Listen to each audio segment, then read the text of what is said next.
It's Wednesday, July 10th, 2024. RNC platform fallout continues. Nevertheless, everybody thinks Trump is going to win hugely, and the president of the largest teachers union does her best impersonation of Dwight Schrute impersonating Benito Mussolini. Next on the AM Update.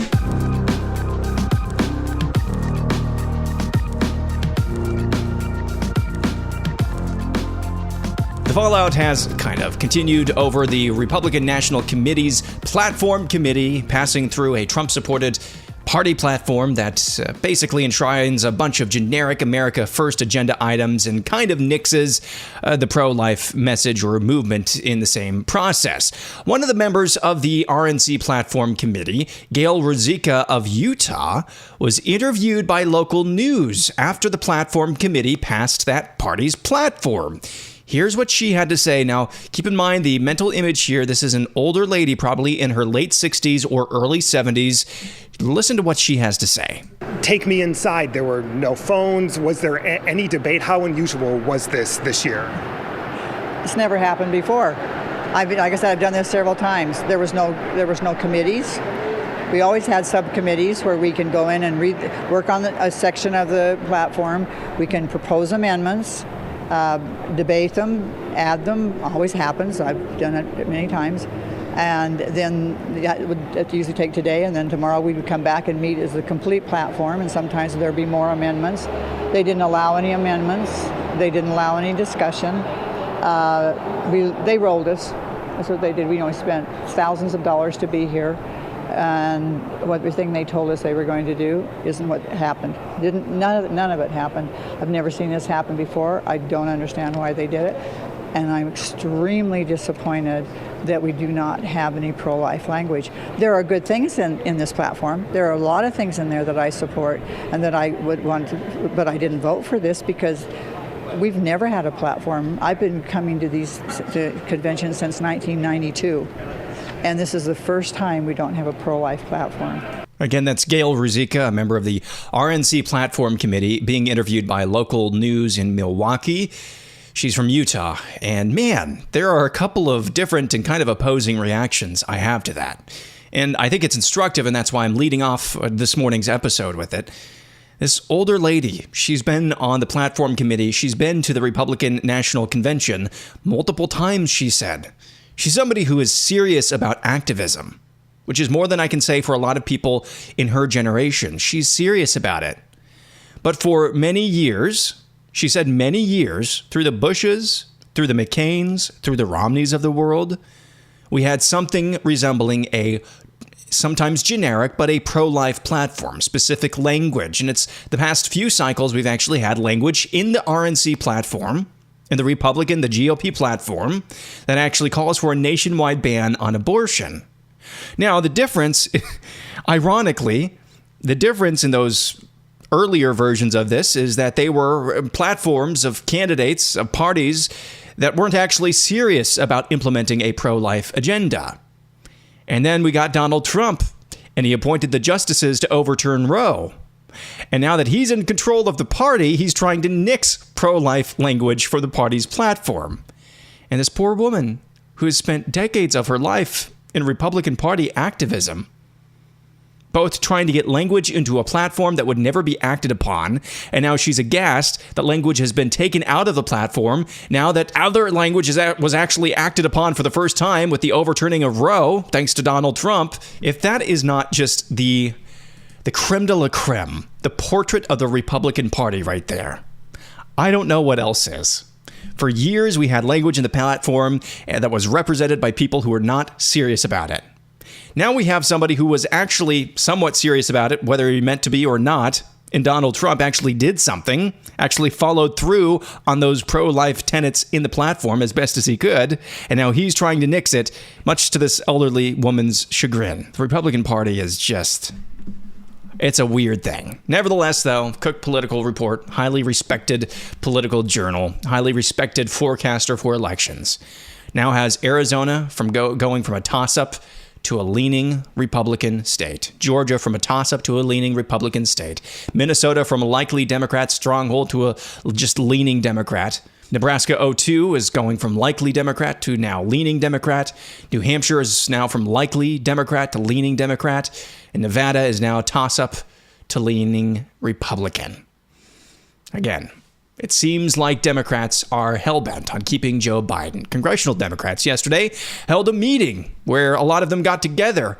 Reports from that meeting indicated that at least one member who was cited by MSNBC as saying that it felt like a funeral for Joe Biden and that nobody had a consensus on what to do with Joe Biden. Steve Cohen, congressman from Tennessee, was spotted by reporters leaving that meeting. Here's what he had to say. You all on the same page? No. What do you mean you're not on the same page? Not even in the same book. Support President Biden? Not even on the same book, not on the same page, not in the same book, according to Steve Cohen. I told you a few days ago about Jim Clyburn from South Carolina, how he's the one who made Joe Biden back in 2020, and he just canceled an interview on CBS over the weekend, and I thought, oh, that might be a little weird. Nope. He's back out there telling the aforementioned CBS News, quote, "We're riding with Biden, we're riding with Biden, we're riding with Biden," end quote. That is Jim Clyburn back on the Biden train. They seem hell-bent on keeping that old coot. I don't know, man. I wouldn't be so confident. 2022 was a thing that happened. Everybody was expecting a red tsunami, myself included. That never came to fruition. But it sure seems like Democrats think that they could lose a lot of states they should be able to win. Moving on, former Oklahoma Senator James Inhofe died Tuesday at the age of 89. Inhofe, a Republican, was the state's longest-serving senator from 1994 to 2023 and passed away peacefully yesterday morning, surrounded by his wife, Kay, and his children and other family members. Inhofe had come down with a sudden and unexpected illness around the 4th of July Independence Day holiday. Inhofe started serving in Congress in Washington in 1987 in the House of Representatives before being elected to the Senate in 1994. At one point, he was the top Republican on the Senate Armed Services Committee. Prior to his time in Washington, Inhofe served as the mayor of his hometown, Tulsa, Oklahoma, between 1978 and 1984. He also served in the U.S. Army in 1955 to 56 and was president of the Quaker Life Insurance Company before entering politics. Multiple liberal media outlets ran with headlines calling Inhofe, again, these were headlines calling Inhofe the top climate denier in the Republican caucus. You may think you hate the media. You don't hate the media enough. Dozens of illegals sleeping on the floor of Boston's Logan International Airport were forced to leave by the end of the day yesterday as a new state rule banning the practice goes into effect. Massachusetts Governor Maura Healey announced last month that illegals had until July 9th to leave the airport, that they'd be offered a free taxpayer-funded accommodation at a former minimum security dorm-like facility in Norfolk. The deadline is now here, and the illegals are now being forced to leave. Days before the announcement, nearly 300 illegals had been using Terminal E at the airport as a shelter, lining the floors of Boston's main air hub with makeshift beds and air mattresses, but that number dwindled to 56 by Monday, according to local news outlet WCVB-TV. Independent journalist Alex Berenson has leveled a serious charge against his former employer, the New York Times, this week, accusing the paper of stealing his reporting on the bombshell revelations about a Parkinson's disease expert visiting the White House. On Saturday, the New York Post broke the story that Dr. Kevin Kennard, a neurologist from Walter Reed Military Medical Center who specializes in Parkinson's disease, had met in January with Biden's physician, Dr. Kevin O'Connor. Later that day, Berenson wrote in his unreported Truths newsletter that Kennard visited the White House, quote, at least 9 times since July of 2023.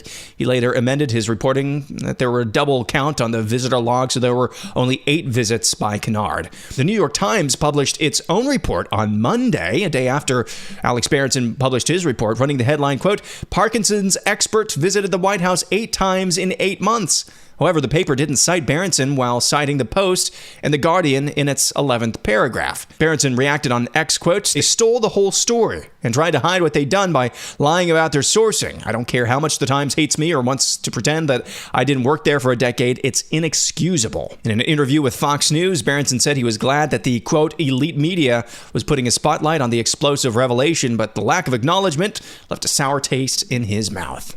The pier built by the U.S. military to bring humanitarian aid to Gaza will be reinstalled Wednesday to be used for several days, but then the plan is to pull it out permanently. It would deal the final blow to a project long plagued by bad weather, security uncertainties, and difficulties getting food into the hands of starving Hamas supporters. The officials said the goal is to clear whatever aid had piled up in Cyprus and on the floating dock offshore and get it to the secure area on the beach of Gaza. Once that's been done, the army will dismantle the pier and depart. Officials spoke to the Associated Press on condition of anonymity because the final details are being worked out. That pier in Gaza that is now being dismantled because it doesn't work cost you, the taxpayer, $320 million. And finally, if you're a fan of The Office like we are in our household, you no doubt remember the wonderful classic episode called Dwight's Speech, in which he goes to a paper sales convention and delivers a speech after being awarded Salesman of the Year. Of course, that speech took a very unexpected turn from the get-go when he channeled Benito Mussolini, Karl Marx, and other heinous figures throughout the decades. Well, there's one woman named Becky Pringle. She's the president of the National Education Association. That's the largest labor union in the United States. And this Becky Pringle recently, at a conference for the NEA, channeled Dwight Schrute channeling Benito Mussolini. Listen to this. NEA delegates, we can do this work. We must do this work. We get to do this work. Blood alone moves the wheels of history. We will do this work because our students are depending on us to win all the things. NEA, we have to win all the things. All the things. All the things. Our colleagues are depending on us to win all the things. Keep going, NEA. To preserve our democracy, we must win all the things. Delegates, we won't go back. We will keep going. Marxists and screaming and banging on the lectern. It's like peas in a pod. Peanut butter and jelly. And that's what we do. Just think while you listen to that. Dwight Schrute banging on the podium while quoting, channeling Benito Mussolini, Lenin, Karl Marx, because that's exactly what that is. Because Becky Pringle is now really different than those people, maybe a lower body count in terms of people she's murdered, but nevertheless, Marxist to the core, evil to the core. That's why you get the nonsensical screaming, the enraged ramblings of a maniac, and the pounding of the lectern. I got a smile on my face, kind of laughed at that, but then I realized, no, she's actually serious about everything she says. Why do Marxists, why do great evil people of the 20th and 21st century, and really throughout human history, but especially of modern times, why do they scream and pound on the lectern and beat their chest and ramble like a maniac? Why do they do that? Well, it's an outward expression of the inward turmoil, of the inward rage, of the inward demonic anti-humanism that their ideologies espouse. It's an outward manifestation of the inward struggle, I guess you could say. I guess you could say, from her perspective, it's my struggle. Mein Kampf in another language. Anyway, I thought you'd like to hear Becky Pringle channeling Dwight Schrute channeling Benito Mussolini. That'll do it for Wednesday. Back at it again tomorrow. I'm Aaron McIntyre, and this is the AM Update.